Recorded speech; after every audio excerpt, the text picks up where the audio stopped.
In 1977, Tehran looked like Paris. Women in miniskirts walked past European-style cafes, while a secret police force disappeared anyone who asked the wrong question. Then everything changed, and what replaced it might be even more complicated than you think. In the early 1960s, Iran launched a state-driven experiment in modernization that would change the look and feel of daily life for millions. The White Revolution, announced by Mohammad Reza Shah Pahlavi in 1963, swept across the country with a bold set of reforms.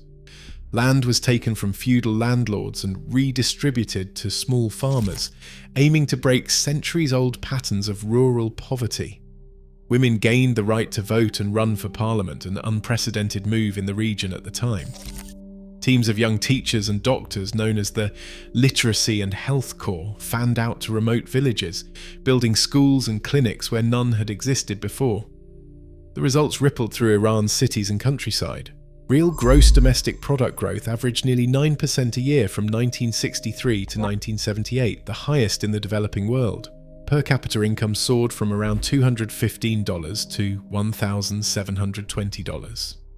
Tehran, once a modest capital, became a magnet for rural families seeking opportunity.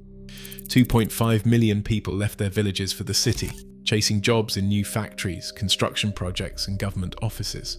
Apartment towers, shopping arcades, and European-style cafes sprang up along wide boulevards. For many, the city promised a taste of Western life, modern fashion, cinemas, and a sense of cosmopolitan freedom. But beneath the surface, the transformation was uneven. Some rural migrants found steady work and joined a growing middle class, while others crowded into shanty towns on the city's edge, struggling to keep up with rising prices and social expectations. The official exchange rate held steady, the rial trading at about 75 to 90 to the dollar, reinforcing a sense of economic confidence. For a brief moment, it seemed that Iran was racing toward a future that combined tradition with modern ambition. Yet the speed and scope of change also planted seeds of frustration and division that would soon become impossible to ignore. Street protests swelled as the decade wore on, but the regime's answer was force. Savak, the Shah's secret police, operated a vast network of informants and interrogators with estimates of 5,000 to 7,000 agents by the mid-1970s. Their reach extended into universities, workplaces, and even private homes. Political dissidents, student activists, and outspoken journalists risked arrest without charge. Many endured months in Evin prison or the Qaza-e-Shirin facility, where survivors later described torture, solitary confinement, and disappearances.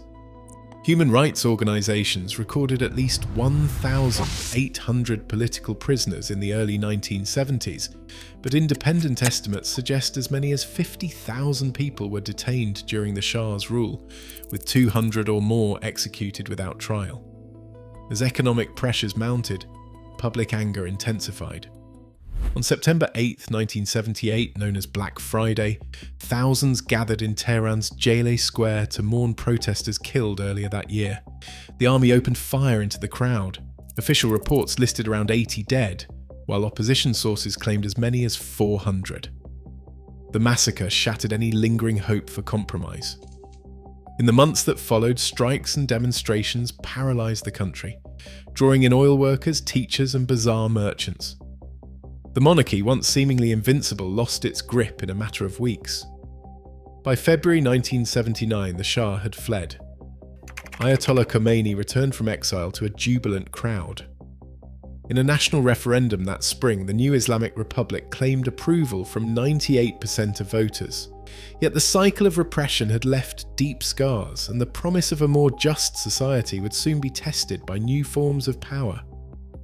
Mandatory hijab became the law of the land in 1983, reshaping every woman's daily routine. What had once been a matter of personal choice, jeans and uncovered hair for some, scarves and long coats for others, was now enforced by the state. Under Article 638 of the Islamic Penal Code, even minor violations could mean fines, arrest, or time in a re-education class. The morality police patrolled city streets and university gates, their presence a constant reminder that the boundaries of public life had changed. For many, the consequences were more than symbolic. On September 16, 2022, Mahsa Amini, a 22-year-old Kurdish woman, died after being detained for allegedly wearing a headscarf too loosely. Her death triggered a wave of anger that swept across Iran. The slogan, "Woman, Life, Freedom," echoed in protests from Tehran to small towns, uniting students, workers, and mothers who had never marched before. Official sources counted around 450 protest-related deaths, and independent groups put the toll closer to 2,000.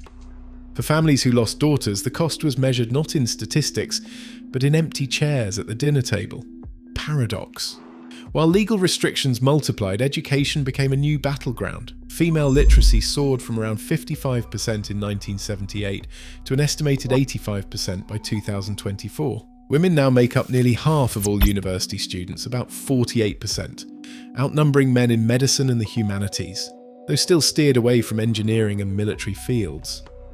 Graduates like Sahar, a Kurdish rights activist, describe the pride of earning a degree alongside the frustration of being barred from certain professions or facing daily reminders that the law values their testimony and inheritance at half that of a man. This collision of rising expectations and persistent discrimination has fractured the legitimacy of the system, especially among educated women. The promise of advancement is real, but so is the ceiling. In classrooms and courtrooms, on social media and in the streets, the question remains unresolved. Can a society that invests so heavily in women's minds afford to keep policing their bodies and voices?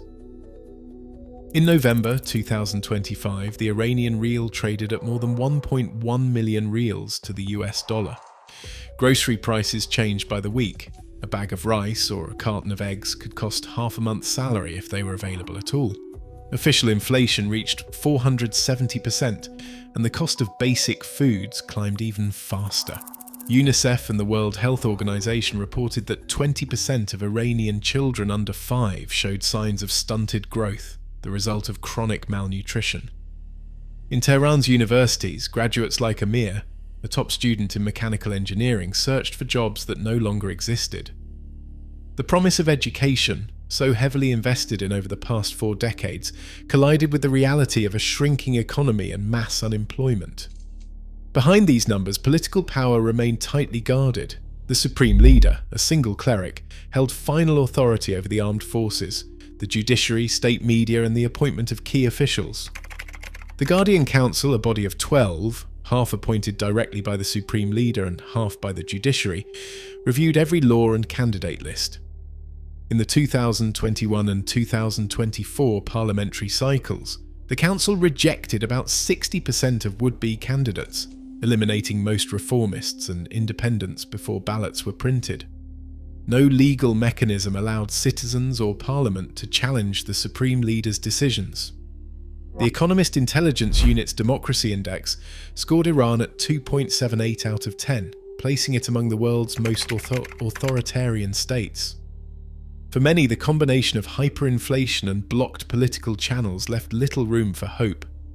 Families rationed meat and medicine. University classrooms filled with restless students who saw no path forward. The gap between official slogans and daily hardship widened, fueling a sense of exhaustion and anger that would soon spill into the streets.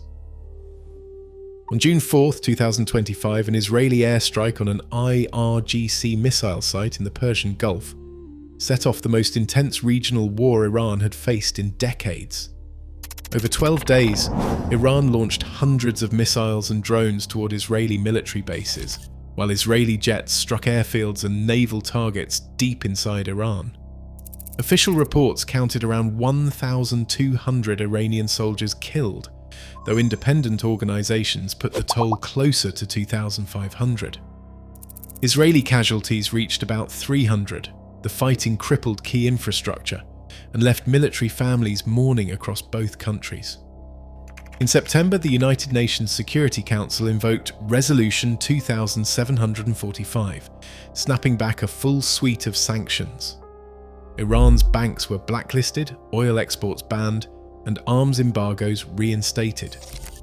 The government responded by nationalizing all foreign oil service contracts, but the immediate impact was severe. Food and medicine imports stalled, The rial lost another third of its value and daily life grew even harder. The sense of siege and exhaustion deepened, adding new urgency to the frustrations already simmering at home. Crowds filled Iran's city centres in December 2025, with up to 7 million people taking part in coordinated demonstrations across Tehran, Isfahan, Shiraz and Tabriz. Protesters represented every segment: students, workers, women and ethnic minorities, demanding relief from economic collapse and political exclusion. Security forces responded with force, leaving at least 150 dead and thousands injured or detained.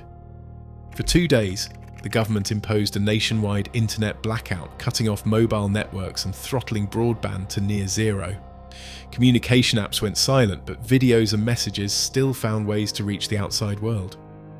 Analysts began to describe this eruption as Iran's own Gorbachev moment, a sign of deep systemic fatigue. The old mechanisms of control, effective for decades, now strained under the weight of public anger and exhaustion, raising new questions about how much longer the system could endure. In Iran, progress and repression have always collided, first in the shadow of Savak, now under the supreme leader's gaze. As new protests swell and sanctions bite, millions face a simple reality. History's pendulum keeps swinging, but for ordinary Iranians, freedom and security remain contested, never guaranteed. Share your perspective below.